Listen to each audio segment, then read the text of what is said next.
gonna hit hard soon. And the cheap labor is something that we look for as our first out. Like we are struggling, we need to just cut off a few payments. Let's find cheaper labor, which is the problem with the whole system. If we're gonna discuss it, we will not reach a conclusion. I'm curious, what's another way to announce and then this solution other than just saying no and just quitting? Well, we are a very rich country. We are just mismanaged. We have plenty of resources. 80% of what we eat and what we consume is imported. While we have like only less than 30% of our lands are planted. We have next to nothing when it comes to an industrial scene. While we can build all of these, we have the best products. Everyone loves our food. We have so much more to offer than the banking sector previously and being consultants everywhere in the world. We have so much more to offer than this. We have lots of resources here, and we are very adaptive. We are a very adaptive community, which being used in the wrong way. Like we adapt to the bad situation. Yeah, we can use the same tool, to make it just a little bit better. And resources are a lot here. You can create more than what you can imagine.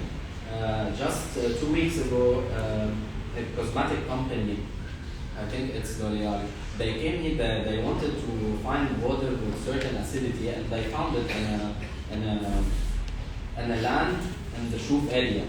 So they are negotiating a deal with the landowner to give them this, and they just, instead of just selling them the water, how about creating a plant here and hiring people here and actually taking a bigger project? And the reason is, the problem is with this, the people who own these resources, like the lands or the factory or whatever we use to actually produce anything, to sell or to give to the world, they think in a way that's not really futuristic. It's really just in the moment. Okay, so give me your best offer and come take the water. While it can be a long term, and I can be a billionaire just 10 years from now. I don't have to be now a billionaire, but it's getting there. So this type of planning should be like really regularized. So we need policies at the end of the day, which we don't have. So whatever we're saying is just our own personal dreams. Mr. President, employment rights are a big topic and they affect the sustainable economic growth. Facebook was criticized a couple of years back when the pandemic hit for telling employees that they have to work from homes permanently and they're going to pay their salaries based where they are located. So do you think employees should be paid based on their qualifications or where they live? It's a huge discussion in the framework of human talent or human resources, because what is happening is if we define salaries, for example, in terms of competences or experience, you impact the marketing side. Because you can have in the same country, in the same city, one person that is on the range of salary in an international rate of salary is different. And it can be very, very different than another person in the same position in the same market that is not, whose salary is not established in an international rate. And it transforms, it impacts the market, locally or nationally. But it is true that we are in an international world that nowadays the markets are transforming their products and services to this international perspective. But also it is true that there are other group of people, organizations that are working very hard for promoting local production, protecting the local markets. And that have also other criteria that is sustainability, because there are less costs in terms of transportation, for example, less impact in terms of carbon footprint. What I would like to say is, it's a big discussion, because it can create conflicts in any way. Because we need to protect the market, our market, but also we are living an international reality. But what I think that is the way that we are going forward, the direction that we are, if I can say, okay, one definition is, during several years we talk about globalization, internationalism, in the international perspective. Nowadays, the local market is more protected, and it makes sense for me. What are some steps that you advise for job seekers to take so they can benefit from this situation? One of the things that we miss sometimes when we're talking about decent work is job availability. So this is like the top one principle in decent work. And this thing is not only the responsibility of a job seeker, it's more systematic challenge than the challenge of the one job seeker who is seeking a job. Definitely, we live sadly in a very competitive world than a collaborative world. Pushing forward for agendas that are more collaborative are one of the things that might minimize this gap, this problem. But when seeking a job, especially in the Lebanese context or in similar contexts, people are desperate, so they can accept very inhuman jobs, let's say, because that's the only thing that brings them food on the table. So telling those people accept, not accept, it's a personal thing. But when someone is seeking a job, better to seek a job with a group who respects him as a human and respects his human dignity in the first place. But in such context, this is very hard to say because few things are available. And with the need for foreign currencies, people are accepting remote working with less of what they deserve. Because, again, that's what's available out there. So that's the market now here. But the market thing is also something debated. Always perceiving the market as the goddess of things. Like the market regulates itself. It's the market. That's partially that's not true. Actually, that's what we have been sold, because those who benefit from this story will keep telling you it. So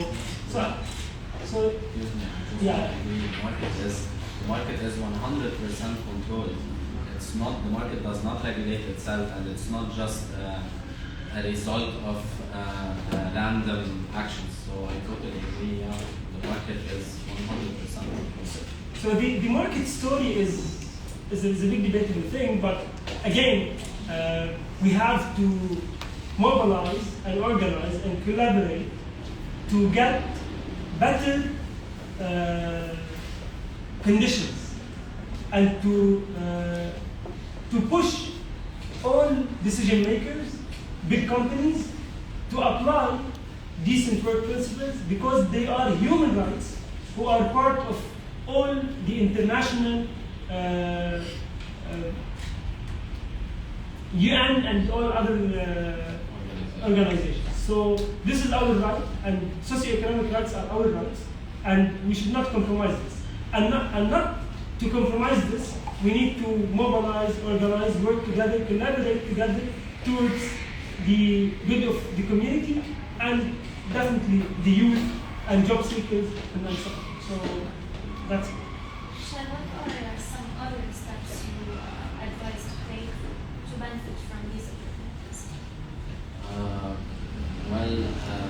let's take the word collab and just look at it in a different way. There's a Chinese, Japanese concept.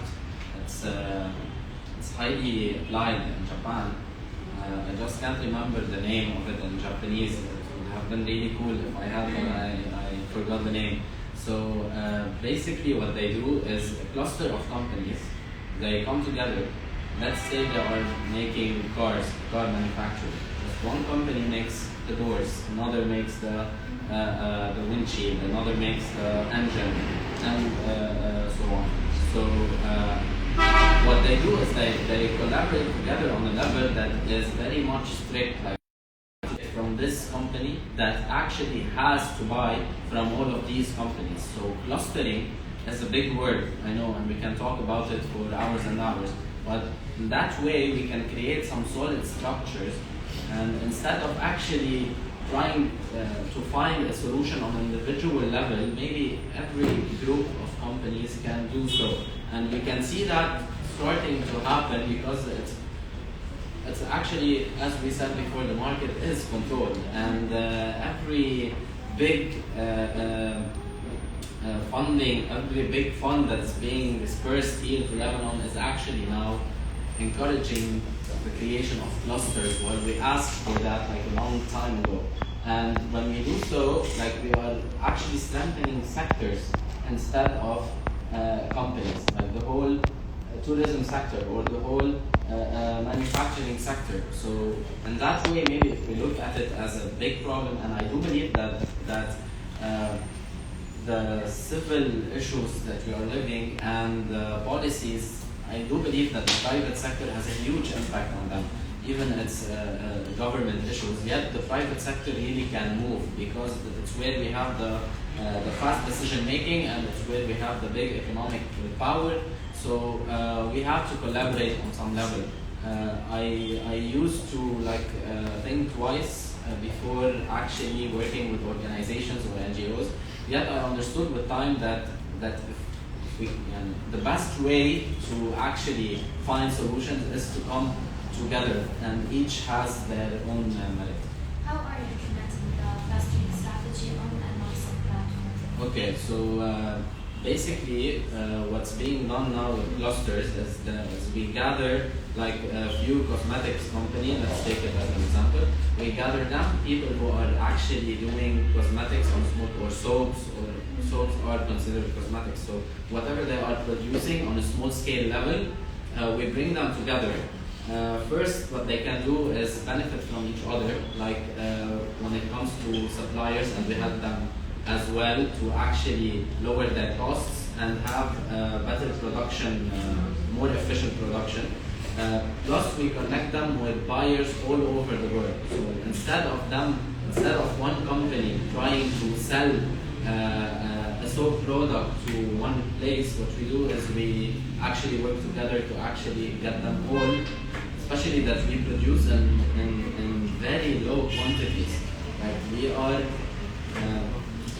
the whole production of small-scale producers when it comes to soap, it wouldn't actually be enough for one state in the USA. It actually wouldn't service half of the state there. So we need to optimize our production, and we need to encourage people to actually come together, produce more, instead of each one going alone. We produce like a very low quantity. Let's put our effort together and take it further. And this does not apply only to cosmetics.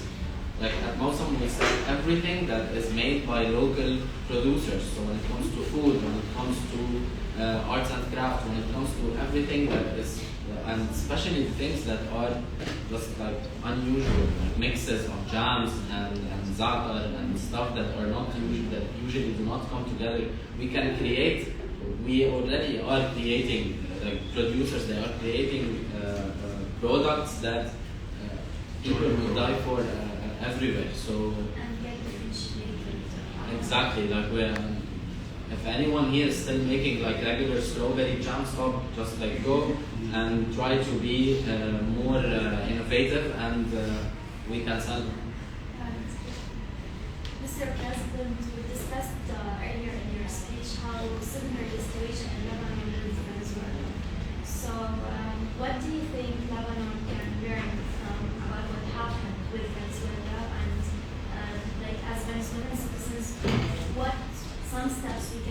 to ensure our purchase? I really appreciate this question because a lot of huge lessons on this process. I can tell you that in the worst moment of the economic crisis, and also this time in Venezuela, in a country that we lost 7 million people. We lost not because they are working outside and they are working a lot, but 7 million people decide to leave the country because they think that there are not opportunities. 7 million people, more than 20% of our population. And I'm not talking. It's twice our population. Yeah, it's crazy, right? Can you imagine? And it's not a fact. I'm talking about reality. I'm talking that I have a brother in the United States, I have a brother in Colombia, I have a brother in Spain. This is the reality of each single family. But in this country, in the same country, in which a lot of people are thinking that there are no opportunities, I can tell you, each single week I receive from my office an invitation for a new business, for a new restaurant, for a new. It's amazing to understand that. Yeah. Because it is happening on the same country. And amazing stories are being created on this context. At the end, if it is happening, these realities are happening and both of them have reasons and you listen to both of them perspectives, all of them have great arguments, it means that the difference is in the education and in the attitude that you have to face the challenges. And I think that if we realize that, the best way to maintain your attitude in such difficult moments is create collaboration. Because if we are the result, if it is true that we are the result of the 5 persons we share our time, you can be part of an environment in which you always will listen, we need to leave the country, there are not any other opportunity, or you can be on a place as this place, as the National Convention, listen great stories, listen to people that have created success here. This is very, very impactful. I think that it's very relevant to create collaboration environment, to protect yourself in terms of your perspective and vision, to take your a more clear criteria in terms of leading your business and your projects. But definitely it is possible in very challenging times to create successful stories. But we need to create environment as this moment to invite them, to connect them, to show them. Because if not, it looks as a crazy people or a crazy story there. But if we create these spaces, we understand that, oh, we are more people that we are listening on mass media, for example. Literally every week there's a new initiative, a new startup, a new solution, a new idea. Like if we're creating 100,000 ideas in a year and 90% of them fail, we're still good. Like we still have something to build on. And we just need to just fix our mentality, the attitude. As you said, the attitude is just like is the main pillar for everything that we are trying to do here to get out of this crisis. And we have to just accept the fact that we need to get our hands really dirty when it comes to actually doing something. Like we have to drop our ego a little bit and actually start finding solutions, start accepting one another, and just leave the political issues, social issues to people who are really benefiting from them. Like it's a business by itself, so just like drop it and just focus on finding more and more solutions. And I would like to add, we invest a lot of, we lost, I can say, if talking in a general perspective, we lost a lot of time waiting for a change on the context, waiting for. I can say that the economy started moving in the best way on the context of the crisis, when people definitely said, okay, I don't know what will happen there in the palace, I don't know what will happen on the street, but I need to work. And I have the tools, and I have the team, and I have the partner, but we invest. I don't know if you can tell me if it makes sense here, and maybe it's the same or not, but we invest a lot of time waiting for changes outside. And sometimes we accept a lot of some realities. Okay, this is the reality in terms of pluralism, this is the reality, okay, with these pieces on the table, what can we do? So just to add one thing, we are missing policies and regulations, but I think it's time to say just like the hell with them and just like don't wait for the policy or the regulation. I'll give you one example. Everyone is exporting avocados, okay? Because there's high demand and it's very much it's a highly priced crop. So what's happening now? Everyone who has like small land or anything, they want to plant avocados and actually sell them. And what happened, the result of this, that we are importing avocados to Lebanon with a higher price than the Lebanese avocados, which says a lot about a community that brags about being the smartest around the world, just look plain stupid. So the fact is, if the government is not going to regulate, for example, the agricultural sector, let's do it ourselves. We can do it. Like, we can do it even better than the government will do, because we are the private sector who is actually planting and selling and doing everything. We don't have to wait for someone to tell us this is a new policy or this is a new way to do it, let's do it all together. Because when someone does, it's actually for a certain benefit that we can't see, or it's actually because they're making a lot of money out of this policy. So let's do it when it benefits us, at least for once, and we can see. Here I have any nuance. Like, in the Lebanese context, definitely we all know that the government is corrupt and they don't serve the people, and their policies are either outdated or not implemented. But the solution, let's do things without them, because we need to change things on policy level to protect local production. There is no way to protect local production without freeing policy makers and making policies that serves our interests and local producers' interests. Because what you mentioned now, it says much about not protecting our production. I agree totally. Yes. So it's both. So it's not one path or one track that we can do, that we fix our things. We have to do, and this might sound very hard, but it is what it is. We have to do all things at the same time, everything at the same time. I think one should proceed.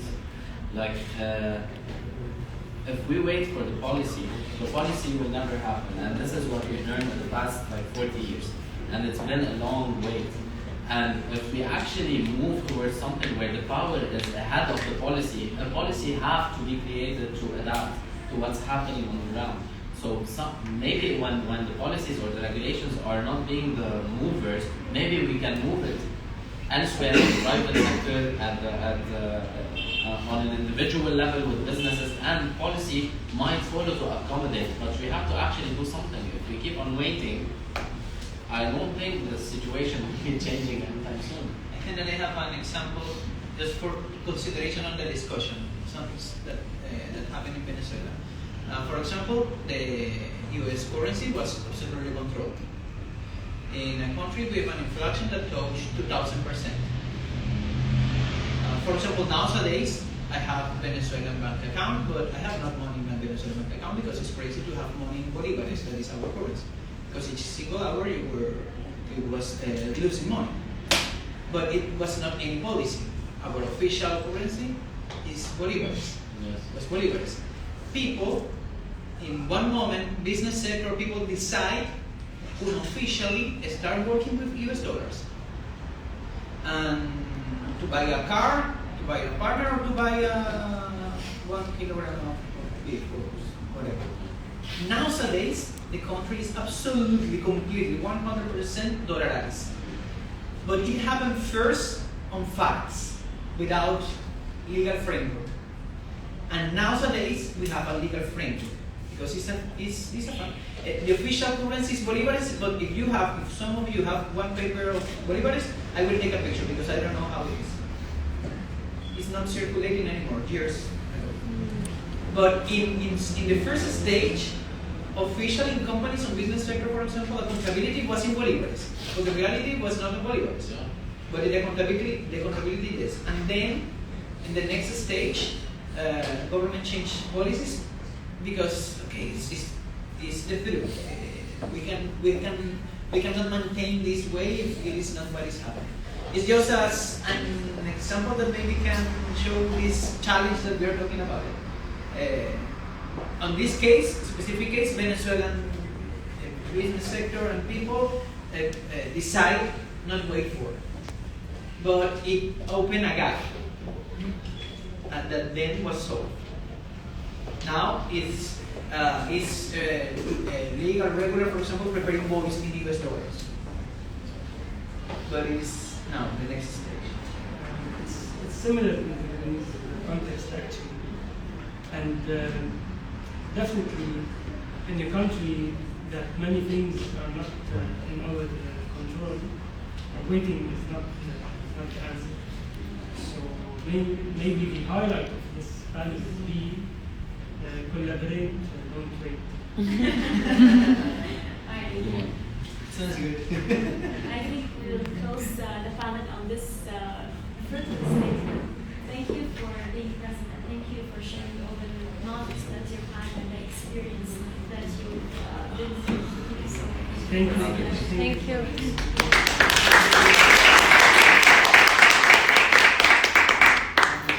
My pleasure.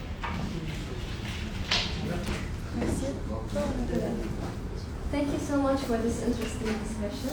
Okay, so now we're gonna have a 15 minutes break. You can network, you can connect with each other, and also